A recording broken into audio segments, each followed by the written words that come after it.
আমার খাজা আমার প্রিয় নুরে দুলাল, আজকের অনুষ্ঠানের বিশেষ অতিথি হজরত আল্লামা শাহসুফি খাজা মোহাম্মদ আলাউল হক অলি হুজুর মাতাদিফুল আলিয়া নকশবন্দি মুজাদ্দিদ চিশতিয়াল কাদরি পীর সাহেব হুজুর কেবলা ভাষণ দান করছেন।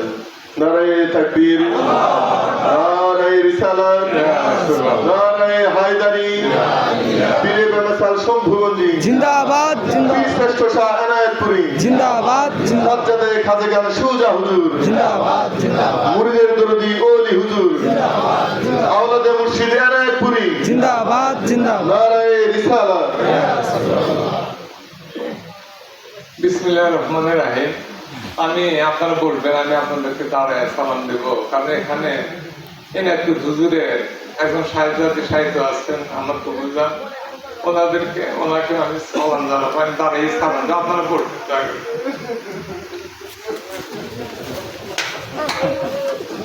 আসসালামু আলাইকুম।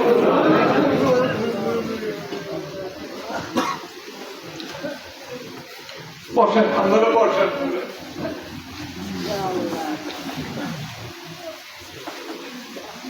অবশেষে আমরা মিলিত হতে পারছি এই বেহেশতের বাগানে।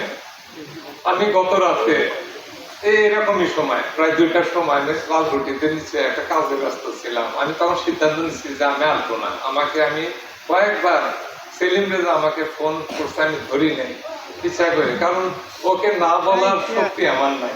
সে আমাকে এত ভালোবাসে। এখানে হায়দরপুরের অনেক জাকির ভাই যারা চলে গেছেন, তাদের সঙ্গে আমাদের বন্ধুত্ব ছিল, আন্তরিকতা ছিল, তারা আজকে নাই, মাহফিলে নাই। তো সুতরাং আমি আসলে তাদের সঙ্গে দেখা হবে না, এটা আমার জন্য খুব বেদনাদায়ক। সুতরাং আমি আগে থেকে আমি বাদ দিতে চাইছিলাম, কিন্তু তাজান বলছেন একজন আশেকের মুখে আমি শুনছি সত্য কথা, যে আল্লাহ পাক যেটা চান সেটাই হবে, বান্দার ইচ্ছা হবে না। তো আমি চাইছিলাম যে আমি আসবো না, কিন্তু আমাকে পাঠানো হয়েছে, মালিক আমাকে নিয়ে আসছেন। যাই হোক, এখানে বিস্তারিত আলোচনা হয়েছে তরিকতে, আমি খুব শান্তি পাইছি। সবাই আপনারা ধৈর্য নিয়ে শুনছেন, অনেক আমাদেরকে যে সম্মান দেখাইছেন, আমি ইস্তেকবাল করতে আমি অভিভূত হয়েছি। এটাই না একটু হুজুরের সেই ফসল, সেই সুফল আমরা ভোগ করতেছি, হুজুরের সেই সুফল। এখানে ইব্রাহিম সালাম কি করছিলেন, একটা কথা বলছিলেন যে মিল্লাতে আবিকুম ইব্রাহিম, মুসলিম মিল্লাতের পিতা ইব্রাহিম আলাইহিস সালাম। আমরা একটা পিতার সন্তান, আমরা সবাই এক পিতারই সন্তান। এই জন্য সূরা ইব্রাহিমে আমি পড়ছি, খুব গুরুত্ব দিয়ে পড়ছি। ওখানে একটা কথা দেখলাম 37, 38, 39, 40, আপনারা দেখবেন বাইতে যে সূরা ইব্রাহিমের এই 37 নম্বরে আল্লাহ পাক বলতেছে, ইব্রাহিম সালাম বলতেছে, কোরআনের পাকে আসছে, সব হচ্ছে যে ইব্রাহিম সালাম বলতেছে, হে পাক পরওয়ারদিগার, হে আমার পালন কর্তা, আপনি আমাকে এই বৃদ্ধ বয়সে ইসমাইল ইসহাককে দান করছে। আমি আমার পরিবারের একটা অংশকে আপনার ইবাদতের জন্য এই উসল মরু উপত্যকায় রেখে যাচ্ছি। অল্প কিছু মানুষের অন্তরে তাদের প্রতি অনুরাগ সৃষ্টি করে দিয়ে, এই যে তার অল্প কিছু, আপনারা মুসলিমীয় কিছু ইব্রাহিম আসলামের দোয়া, অল্প কিছু উনি বলছেন, অল্প কিছু মানুষ, উনি মুসলমানও বলেন নাই, অন্য কিছু বলেন নাই, উনি বলছেন মানুষ। যাই হোক, আমি পরে বলতেছি ওই আরেকটা। তো ওইটা অল্প কিছু মানুষ মিনার নাচ বলা হয়েছে। ফাজাল আফ্রিকার মিনার নাচে ও তাহিয়া ইলাই এরম বলা হয়েছে। অল্প কিছু মানুষের মধ্যে অল্প কিছু আপনারা। যাই হোক, নাচ বলা হয়েছে। আমি তরিকতের 2টা জায়গা আমি স্পর্শ করে, যেটা আমি ব্যক্তিগতভাবে উপলব্ধি করছি। খাজা বাবার দরবারে গোলামি না করলে হয়তো ধ্বংস হয়ে যেতাম। যেমন বলছিলেন আমাদের বলছেন নোমা, যে লাওলাস সানাতান আল্লাহ হালাকা নোমা, আমি নোমান, আমি ধ্বংস হয়ে যেতাম যদি ইমাম জাফর সাদেক হুজুর পাকে 2 বছর যদি ওনার কদমে যদি গোলামি না করতে পারতাম, আমি নোমান, আমি হালাক হয়ে যেতাম। তো উনি কথা বলতেছেন আমি কি, আমি তো কিছুই না। তো কিন্তু খাজা বাবার ওখানে থেকে এই পাতেনি জগতের কিছু সাপ, যেটাকে লজ্জত বলা হয় তরিকতের ভাষায়, লজ্জত, এই কালবরু, সের, খপি, আখা, নাফ যাই বলেন, এগুলো সবগুলোই উলুল আজম পয়গম্বরদের জেনে কদম, তাদের কদমের থেকে ফয়েজ আসে। এবং আমরা যা কাবার শরীফ তওয়াফ করি, আমরা কিন্তু ওই ইয়েতে করতে হয়, ওই যে অর্থাৎ খিজু মাকানে ইব্রাহিম মুসাল্লাহ, ওই ইব্রাহিম আলাইহিস সালাম যে পাথর মোবারকের দ্বারা কাবা শরীফ নির্মাণ করছিলেন, ওখানে আপনাকে 2 রাকাত নামাজ আদায় করতে হবে, ওইটাকেই মুসাল্লা করতে হবে। এই যে ওনার কদমের ছাপ, আপনারা যারা হজ করছেন দেখবেন যে ওইটা এখন আটকায় ফেলছে, কারণ লক্ষ লক্ষ হাজার যদি ওখানে যায় যদি নামাজ পড়তে হয়, তো ওই দিকেই থাকতে হবে, ওইটা আপনাকে নামাজ 2 রাকাত করতে হবে। কিন্তু আসলে ওইটাকে মুসাল্লা করা আল্লাহ পাক বলছেন, কিন্তু সেটা পরে ইজমা কিয়াস করে সহজ করা হয়েছে। কিন্তু আসলে কিন্তু ওই জেরে কত যারা তরিকতের মানুষ তারা টের পাইছে। তো যাই হোক, আমি খুব অবাক হয়ে গেছি এই করোনার পরের দিক দিয়ে দেখি যে কিশোরগঞ্জে একটা হিন্দু ফ্যামিলি, তাদের বয়স হয়ে গেছে, তার স্বামী টিচার, শিক্ষকতা করেন, তার বিবি সে গৃহকর্ত্রী, আমাকে এসে বলতেছে সরাসরি যে হুজুর আমাকে তওবা করা। আপনি কে? আমি হুজুর আমি হিন্দু, আমি শুনছি আমার বাড়ির উল্টার দিকে মন্দিরের থাকে, তো তাদের মুখে আপনাদের কথা শুনছি এবং আমি নিয়োগ করছি যে আমি আপনাদের লালকুঠিতে যাব, খাজা বাবার মাজার জিয়ারত করবো এবং আপনাদের সাথে সাথে আমি কালেমা তাইবা করবো। ও তো কালেমা জানে না, আমি কিভাবে কি করতে হয় সেটা আমি করবো। আমি দেখলাম যে খুব মহাবিপদ, কারণ আমি তো মূলত তরিকা দিই না, তারপরে হিন্দু মানুষ। উনি কাছে পরে একটা কথা বলতেন আমাকে, আমি বললাম যে আব্বা যান এইভাবে বলতেন, আমি লিখে দিচ্ছি। ও শুনে আমার হাত ধরে ফেলছে, ও তো পর্দা টর্দা জানে না, আমার হাত ধরে ফেলছে, আমার ভিতর জুড়ে গেছে এই কথা লেখা না। আমি লিখলাম কালেমা তাইবা লেখা দিলাম, ও নিয়ে গেল। পরে বললো যে হুজুর আমি আমার মা বিগত হয়েছে প্রায় 12 বছর, আমি গতকালকে যখন সিদ্ধান্ত নিলাম মঞ্জিলকে বললাম আমি লালকুঠি যাবো, ওই রাতে স্বপ্নে দেখে আমার মা আসছে, এসে বলতেছে আমাকে যে তোর সঙ্গে আমিও লালকুঠি যাবো। হুজুর তরিকা নিয়ে সিদ্ধান্ত নিছি, তারপর আমার মা আমি দেখা পেয়েছি 12 বছর পর। হিন্দুদের জানেন যে তাদের বিয়ে হয়ে গেলে তারা কোনো অরিস পায় না, তারা স্বামী সংসারে থেকে ছুটে যায়, কিন্তু সে নিয়মিত আসে, দরবার শরীফে আসে। এই যে একজন পিতা নাচ, উনি কি করে আল্লাহ পাক বলছেন যে নাচ আল্লাহ পাক কোরআনে বলতেছেন যে অল্প কিছু মানুষ অন্তরে।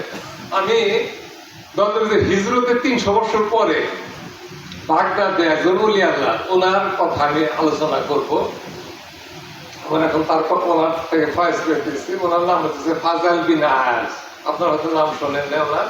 উনি একজন বিখ্যাত ওলি আল্লাহ, কারণ এই ঘটনা শুনলে আপনি বুঝবেন উনি ওনার মাকামিয়া, উনি তরিকা কতটুকু উনি ধারণ করতে পারছিলেন। তরিকা তো একটা জ্ঞানে আপনাকে বিশেষ এলেম দেওয়া হয়েছে, এই এলেমকে আপনাকে ধারণ করতে হবে। ওই আয়াজ হুজুর পাক ওই সময় হিজরতের 300 বছর পর বাগদাদে আছেন। বাগদাদে তখন খলিফা হারুন রশিদ। হারুন রশিদ খুব, যারা রাজা বাদশাহ হয় আগে তাদের কোর্ট কাছারি লাগে না, তাদের হাতি আইন, তাদের মুখী আইন যা বলবে সেটাই কার্যকর হবে, তৎক্ষণাৎ দেরি টেরি নেই। উনি আসছেন, উনি কিছুটা হয়তো আয়াজ হুজুর পাকে না পছন্দ করে, জানা সরাসরি ওনার খানকায় আসছে। উনি জহুদ, তরিকতের একটা আছে জহুদ, জহুদ শব্দের অর্থ জেহাদ, কিন্তু এটা মূল অর্থ হইতেছে যে আপনার নফসের সঙ্গে আপনাকে জেহাদ করতে হবে। যদি সত্যিকার আপনি তরিকা অর্জন করতে চান, তরিকার নফসকে আপনাকে পাক করতে হবে। আজান বলছেন দেল তাজা হইলে পরে তুমি পুরা মুসলমান। তাহলে আমরা ঠোঁটে ঠোঁটে বলতেছি, অনেক কথা বলা যাবে এই ব্যাপারে, যেটা ঐতিহাসিক ডকুমেন্টস আছে। আমি ওই দিকে যাবো না, গভীর রাত। তখন ওই যে উনি খুব থাকতেন, ফকিরি হালে থাকতেন। ওনার খানকা এসে উঠছে, তার একদম সবকিছু রাজকীয় বেশভূষা সমস্ত লস্কর নিয়ে এসে হাজির হচ্ছে। তো আয়াজ হুজুর পাক উনি ওনাকে ভিতরে ডেকে আনছে, আনার পরে অনেক বসাইছে। আয়াজ হুজুর পাক প্রথম জীবনে জলদস্যু ছিলেন, এটা আপনাদের জানতে হবে। উনি জলদস্যু ছিলেন, একজন ওলি আল্লাহ কোরআন তেলাওয়াত করতেছিল, সেটার বাংলা অর্থ এরকম যে অন্তরে যখন অনুশোচনা জাগ্রত হয়, এর প্রতি যাদের বিশ্বাস আছে তাদের জন্য কি এই মুহূর্তটা চরম মুহূর্ত না হবার জন্য? যাদের অন্তরে অনুশোচনা জাগ্রত করা, এটাই চরম মুহূর্ত। এই বিশ্বাস, এই সত্য, এই উপলব্ধি যার মধ্যে আছে, কোরআন পাকে আয়াতটা আসছে কারিমা বাংলা, এটা আয়াত পাক দ্বারা বললেন, বলে সত্যি মালিক আমার জন্য এটাই তওবার উপযুক্ত সময়। এখানে উনি পাগলের মতো হাইটেন না, দৌড় দিয়ে ছুটছেন। কার কাছে ছিলেন? আব্দুল ওয়াহেদ বিন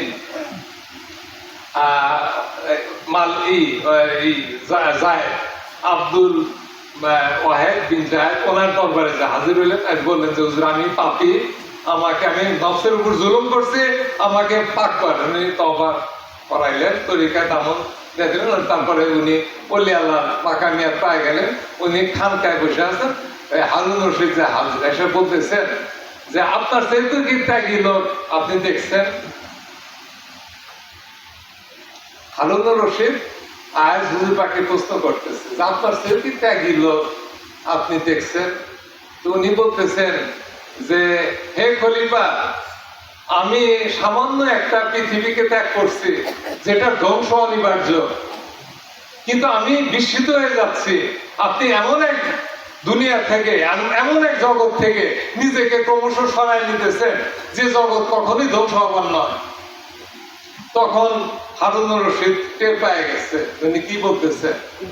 আমরের কথা তুলে ধরছে, আপনি নফস নিয়ে ব্যস্ত হয়ে পড়ছেন, আমরের কথা ভুলে গেছেন, রুর কথা ভুলে গেছেন, সেখান থেকে সম্পূর্ণ আপনি বিচ্ছিন্ন হয়ে যাচ্ছেন।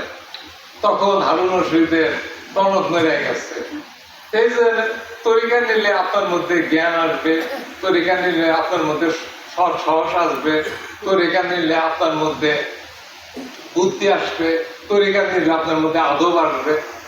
এইগুলি তরিকতের ব্যাপার, আদব, মহব্বত, বুদ্ধি, সাহস। দাদান লিখছেন, আপনারা অনেক মুরব্বী দেখতেছে আছেন, এখনো পাইছে আছেন, থাকেন, আপনারা থাকেন।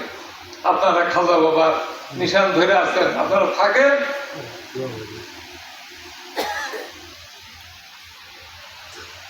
এই দুনিয়া 2 দিনের, আমাদের জন্য আমার মালিকই যথেষ্ট।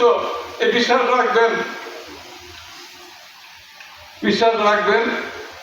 এনায়তপুরি ওনার আওলাদগণ সবাই মাদ্রাসাত ওলি, তাদেরকে দেখলে আল্লাহ রাসূলের কথা মনে হয়, গুনাহ তওবার কথা মনে তাগাদা আসে অন্তরে। তাদেরকে ভালোবাসবেন। ভালোবাসা তরিকতের একটা অন্যতম একটা স্তম্ভ। প্রেম থাকতে হবে, যার মধ্যে প্রেম নাই তার মধ্যে তো তাসাউফ নাই। তাসাউফ থাকলে অবশ্যই তাকে প্রেমিক হতে হবে। তো জালালউদ্দিন রুমি বলতেছেন, উনি বলতেছেন যে মসনবীতে বলতেছেন যে আমার রাসূলের বরাদ্দে আল্লাহ পাক বলেন যে আল্লাহ পাক উপরেও নই, উনি লিখতেছেন উপরেও নই, নিচেও নই, পৃথিবীতেও নই, জান্নাতেও নই, এমনকি আরশে মুআল্লাতেও নই। আল্লাহ পাক নিজেই বলতেছে। এ কথা নিশ্চিত তোমরা জেনে রেখো, বিশ্বাসীদের অন্তরে রক্ততুল্য হয়ে আমি বিরাজ করি। মৌলানা বলতেছে আল্লাহ পাক আমাকে ঈদের পরের দিন কবি নজরুল কলেজের ইংরেজির হেড অফ দ্য ডিপার্টমেন্ট, ওদের সঙ্গে আমার খাতির হয়েছিল 2010-এ। ওদের আমি টাউনে কিছুদিন কাটাইছি, 2 বছর ছিলাম। তো ওদের সঙ্গে আমার একটা ফ্রেন্ডশিপ হয়েছিল। তো আমাকে ওরা আবার আদব করে, মহব্বত করে। তা আমাকে ইনডাইরেক্টলি প্রশ্ন করলো যে টক সত্যি দেনে শোনা যেতেছে যে আল্লাহ পাক আসমানে থাকেন। তারপর আমি বললাম যে কুলুবুল মুমিনিন আল্লাহ, এটা হইলে আল্লাহর কল। পরে আমি এই কথাটা ওই জালালউদ্দিন রুমি হুজুর পাকে বলে, হুজুর এটাই আসল কথা। উনি বললেন যে এটাই সহি, এটাই ঠিক, এটাই আসল কথা। উনি সাক্ষী দিলেন। তো যাই হোক, বলে আল্লাহদের দরবারে গেলে আপনারা এই প্রেমের জগতে দরজা খোলা পাবেন, আর সব জায়গায় দরজা নাই। যাই এখানে এই জন্য আসবেন। আজকের এই অনুষ্ঠানটা খুব বরকতময় অনুষ্ঠান। এখানে আমরা যে কোনো ভাবেই হোক, যে আমার ভাই সুলতানকে আমি জীবনে প্রথম দেখলাম, আপনাদের এখানে আর আমার আশা হবে কিনা আমি জানি না। আমার যদি ভুল ত্রুটি হয় তা আপনারা ক্ষমা করবেন।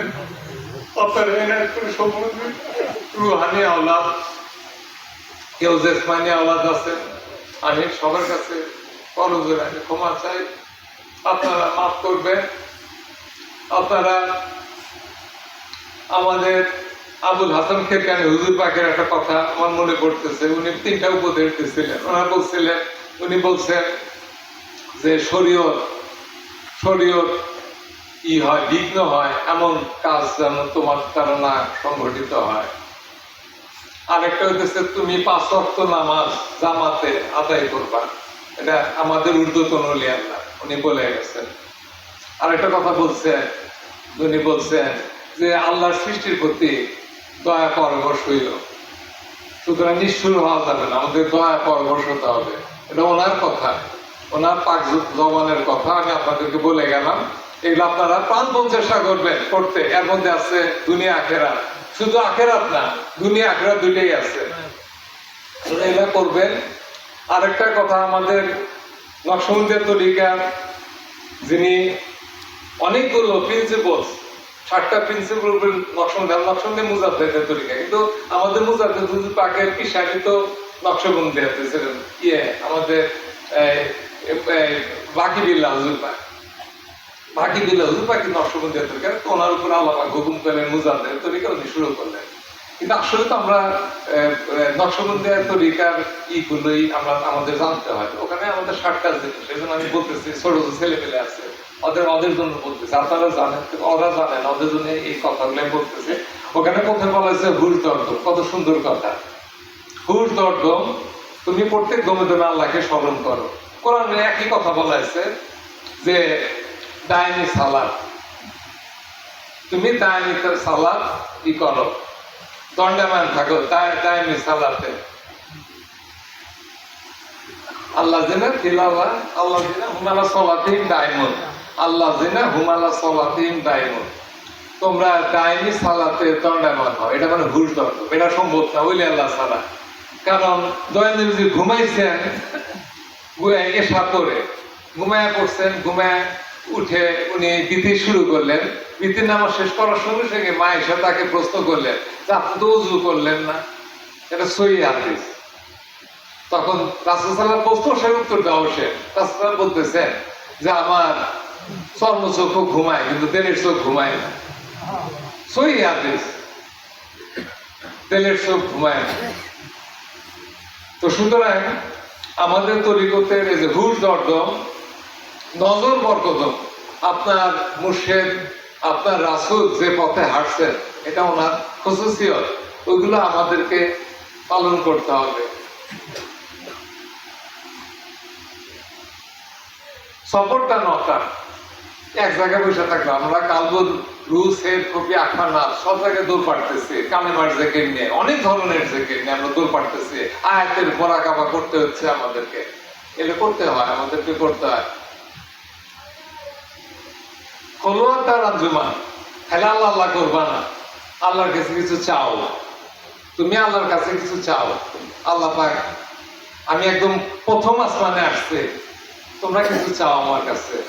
তনে নাকুর হুজুর কাইতে ওঠে যে ইয়া আল্লাহ ইয়া রহমান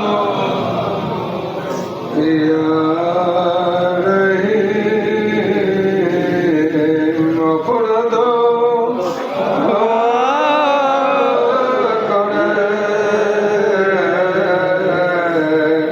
মিটাও মোদের মন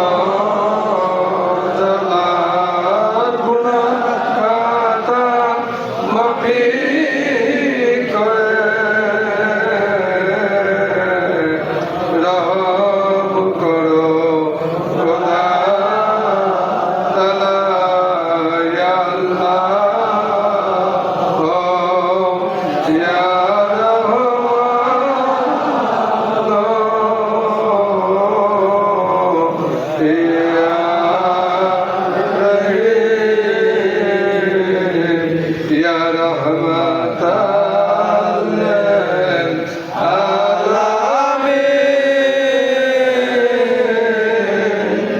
ইয়া রহমতাল লিল আলামিন ইয়া শাফিউল মুজনাবিন ইয়া রহমতাল লিল আলামিন। যাই হোক, এগুলো আমাদের করতে হবে। আমাদের ছেলেপেলে আমরা জানলে ভালোবাসি, তাদেরকে নিজে না খেয়ে মুখে তুলে দিই। তারা যদি আপনার চোখের সামনে যদি পথ হারায় ফেলে, তাহলে কি অবস্থা? কি অবস্থা? তেল কি সইবে? এই দুঃখ রাখার জায়গা আছে?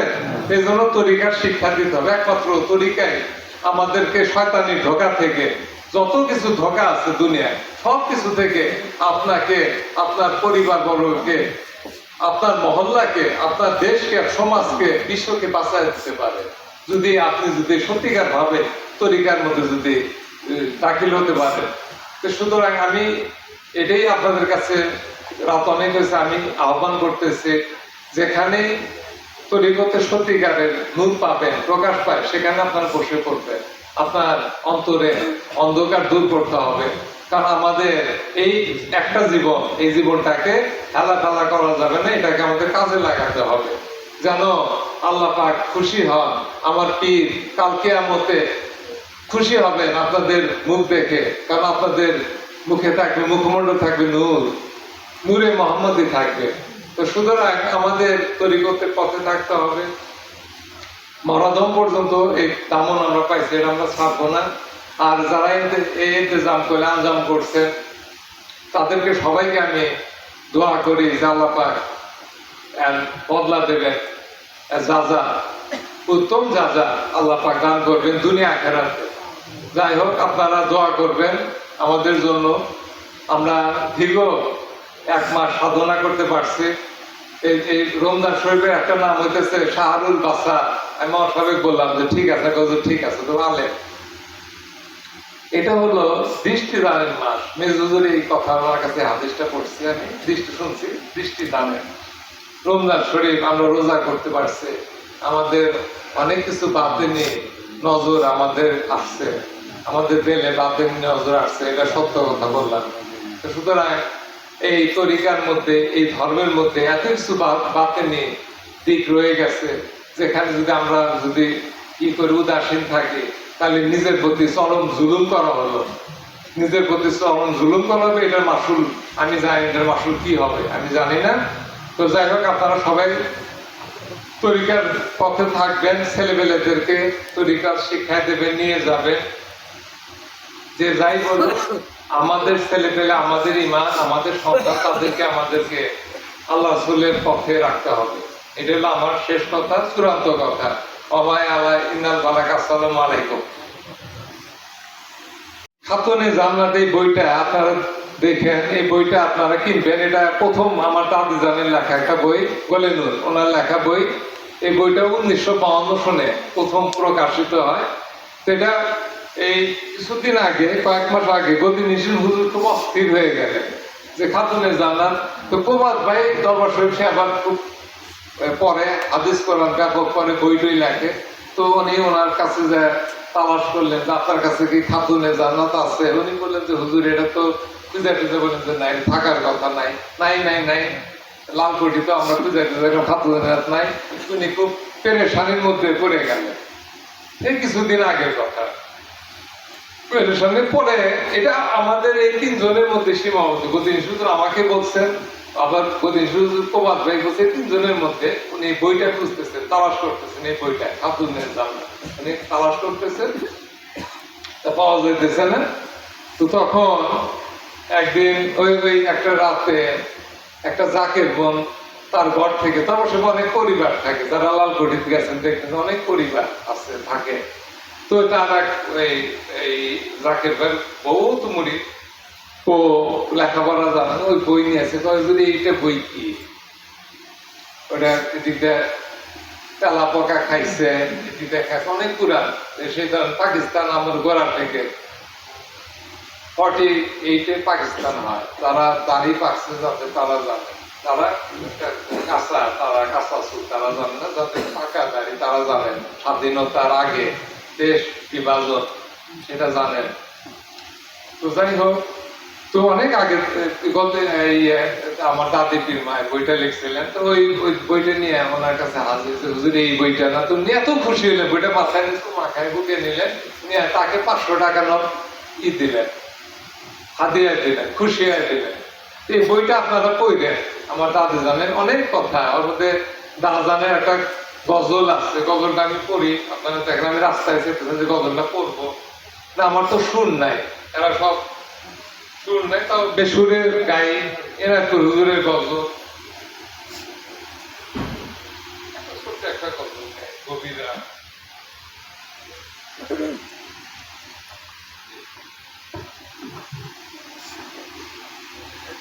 গজলের নাম খোদা প্রিয় পীর ও মোদের। এটা দাজান সৈয়দ আজমাইল হুজুর পাককে স্মরণ করে লিখতেছেন। আহা, যাদের বয়স হয়েছে তারা এটা অনুভব করবেন, আমার কথাটা ভার বুঝবে। উনি লিখতেছেন, ওনার মাসুদ সম্বন্ধে লিখতেছেন, খোদা প্রিয় পীর ও মোদের অজের নামে ধরায়, স্বর্গ মর্ত শুরু যেতে যার তাজাল্লি ঢেউ খেলায়। সূর্যের মতো ওনার পায়ে ঢেউ খেলতেছে, এনায়তুল হুজুর সেটা লক্ষ্য করেন। সে সাধুর প্রেম সুধায় আছে জন পিপাসায়, প্রতিটি আসে সেই সুধা পান করার জন্য তৃষ্ণার্ত হয়ে আছে। হে অজের, আপনি আসেন, আমার সামনে আসেন, আমাকে সে আবে হায় আবে কাউসার দান করুন। ফয়েজে বিজুরি, ফয়েজ বিজুরিতে তার এলেন লাদুন্নি শিক্ষা হয়। আকাশের মধ্যে ক্ষণিক্ষণ আলো ঝলকায়। আমার বড় ভাই খাজা আব্দুর রব ফজলুল লিখে গেলেন, আমাকে বলে ওই একটা যদি বিজুরি, এটা শুদ্ধ ভাষাটা বিজুরি, বিজুরি মানে আমরা যে ওই পরে আকাশে যে চমকায়, বিদ্যুৎ চমকায়, ওইটাকে যদি ধরা যায়, ব্যাটারি বন্দি করা যায় বা কোনোভাবে যে আটকান যায়, তার সারা পৃথিবীতে কারেন্ট দেওয়া যাবে, ইলেকট্রিসিটি দেওয়া যাবে, এই একটা এত হাই ভোল্টেজ। উনি বলতেছেন ফয়েজ বিজুরিতে তার এলেনে লাদুনি শিক্ষা হয়। তার ফয়েজ এত পাওয়ারফুল যে অন্তরের নাফসানিয়া সেকেন্ডে উধাও হয়ে যায়। শয়তান ইয়ানাফসি ইয়ানাফসি করে পলায়, শয়তান ইয়ানাফসি ইয়ানাফসি করতেছে। এলমে বাতেন নাহি যার আসরে সে অন্ধ হয়। আহারে, এনা ধৈর্যের আফসোস করতেছে। গলে নূরকে বলেন, গলে নূর একটা লোক আমাদের প্রতিবেশী আসছে, সে বসে বললো এক কান্দা কলা হাতে, বললো কি যে হুজুর কলা নিয়ে আসছে, কলা বাদুরে খায়, আমি গাছের সামনে দাঁড়ায় আপনার নাম কয়ে আল্লাহর দরবারে হাত করলাম যে এনা করে যদি হয় নেক নজর হয়, বাদুর তুই যদি কলা না খাস তাহলে এক কান্দা কলা আমি এনা হুজুরের দরবারে হাজির করবো। কলা নিয়ে আসছে, হুজুর পান গলেনুরকে বলেন, এই গলেনুরকে বলতেছেন কলা নিয়ে আসছে এক কান্দা, কিন্তু অর দিলেন, এই যে হুজুর আফসোস করতেছে, অর দিলেন কলা যে হরদম অহর্নিশি বাদুর খায় যেতেছে, ওইটার জন্য আমার কাছে আইসে না, কলা বাঁচানোর জন্য দোহাই দিতেছে। এই যে কথাটাই উনি লিখছেন, এলমে বাতের নাহি যার হাসরে সে অন্ধ হয়, সে দুনিয়া অন্ধ, সে আখেরাত অন্ধ। এসকে খোদা নাহি যার দোজখেতে সে রয়, এসকে খোদা নাহি যার দোজখেতে সে রয়। আহা, যার মধ্যে আল্লাহর ইষ্ট নাই সে তোই জাহান্নামে, সে দুনিয়াও জাহান্নামে, আখেরাতেও জাহান্নামে। যাই হোক, আপনারা বইটা পড়বেন, যারা আমার মতন বা আমার চেয়েও হয়ে গেছে বয়স, তারা বইটা পড়েন, পড়লে ফয়েজ পাবেন। আমাদের নিজেদের কিছু ফয়েজের দরকার। আমার একা আমরা করছি, আমরা সংসারের জন্য করছি, প্রতিবেশীর জন্য করছি, দেশের জন্য করছি, ভাইয়ের জন্য করছি। এই যে বললো, আমার কথা বললো না কান্দে, এই জন্য এটা রাসূল সাল্লাল্লাহু আলাইহি ওয়াসাল্লামের কথা, তুমি যা পছন্দ করো তা তোমার ভাইকে তার সেটা দিবা না, ততক্ষণ পর্যন্ত তুমি মোমেন না। তুমি যা পছন্দ করো, যা পড়ো, যা খাও, তা তোমার ভাইকে দিবা, খাওয়াইবা, নাহলে তুমি মোমেন হইতে পারবা না। আমাদের মনে এই জন্মে আমাদের সবকিছুই হতে হবে, খালি শয়তান হওয়া যাবে না, সবকিছুই হতে হবে। আর যে শয়তান তাকে আটকাই দিতে হবে। তো তারা কয় কলা নষ্ট করে, তেলের কলা নষ্ট করতেছে। তো যাই হোক, আপনারা বইগুলো পড়বেন। এই বইয়ের মধ্যে হুজুরের সেই এসকো লুকায় আছে, একজন মুজাদ্দেদের এসকো যদি আপনি কিছুটা হাসিল করতে পারেন, আপনি ধন্য, আপনি ধন্য ধন্য। তো যাই হোক, হুজুর আসছেন, আপনারা যারা তরিকা নিতে চান তারা তরিকা নিয়ে, কারণ তরিকা এটা এমনই একটা জিনিস যে খাজা খেজে বলছিলেন যে আমি হুপার পর হুপা পথ চলবো। হে ঈশা, মুসা আলাইহিস সালামের মুরিদ ঈশা আলাইহিস সালাম, পরবর্তী তিনি নবী হয়েছিলেন। তাই বলতেছিলেন যে আল্লাহ পাক বলছেন যে এই জামানার তুমি শ্রেষ্ঠ জ্ঞানী না। মুসা আলাইহিস সালামকে তার উম্মত বলছিল যে এই জামানায় সবচেয়ে জ্ঞানী লোককে। তখন ঈসা আলাইহিস সালাম কিছুটা করে বলছিলেন যে আমি আল্লাহর সঙ্গে কালাম করি, আল্লাহর সঙ্গে কথা বলি, তা আমার সাথে আর কি জ্ঞানী। তখন আল্লাহ পাক সঙ্গে সঙ্গে এই করছেন যে হে মুসা, এই জামানা আপনি চূড়ান্ত জ্ঞান রাখেন না, আরেকজন আপনার চাইতে বেশি জ্ঞান রাখে, তার নাম খাজা খেজে। তখন মুসা আলাইহিস সালাম বললেন যে হে আল্লাহ, আপনি আমাকে একটু মেহরবানি করেন, ওনার ঠিকানাটা একটু বাতায় না। ঠিকানা পাওয়া গেল 2 সাগরের সঙ্গমস্থল। উনি সঙ্গে সঙ্গে ভাজা মাছ নিয়ে ওনার যে খাদেম ঈশা, ওনাকে নিয়ে, ঈশা আলাইহিস সালামকে নিয়ে, তখন উনি ওনার মুরিদ নিয়ে ছুটলেন খাজা সাহেবের দরবারে এবং বললেন, প্রতিজ্ঞা করলেন, আমি হুপার পর হুপা পথ চলতে থাকবো যতক্ষণ পর্যন্ত না আমি খাজা সাহেবের দরবার না পৌঁছতে পারি। 1 হুপা মানে কত? 83 বছর, কত জানি মাস, কত বছর, কত মাস জানি কয়। হুপার পর হুপা আমি পথ চলবো। তো সুতরাং মৌলানা সাহেব কইলো যে এখানে তরিকা দেওয়ার জন্য হুজুর আসছেন। এনায়তপুর হুজুরের যে ধারা, এই সময় ধারার ধারক বাহক আসছেন।